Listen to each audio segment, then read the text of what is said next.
وہ ذات بہت ہی بابرکت ہے جس نے اپنے بندے پر قرآن نازل فرمایا تاکہ اہل عالم کو خبردار کرے،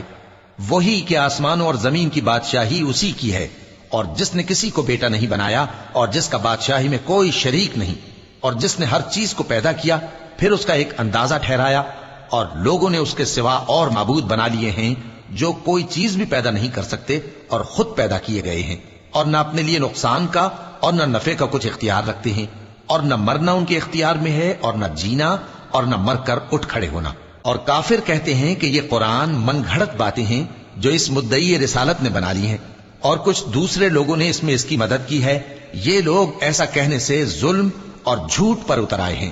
اور کہتے ہیں کہ یہ پہلے لوگوں کی کہانیاں ہیں جن کو اس نے جمع کر رکھا ہے، اور وہ صبح و شام اس کو لکھوائی جاتی ہیں۔ کہہ دو کہ اس کو اس نے اتارا ہے جو آسمانوں اور زمین کی پوشیدہ باتوں کو جانتا ہے، بے شک وہ بخشنے والا ہے، مہربان ہے۔ اور کہتے ہیں یہ کیسا پیغمبر ہے کہ کھانا کھاتا ہے اور بازاروں میں چلتا پھرتا ہے، اس پر کوئی فرشتہ کیوں نازل نہیں کیا گیا کہ اس کے ساتھ خبردار کرنے کو رہتا، یا اس کی طرف آسمان سے خزانہ اتارا جاتا، یا اس کا کوئی باغ ہوتا کہ اس میں سے کھایا کرتا۔ اور ظالم کہتے ہیں کہ تم تو ایک جادو زدہ شخص کی پیروی کرتے ہو۔ اے پیغمبر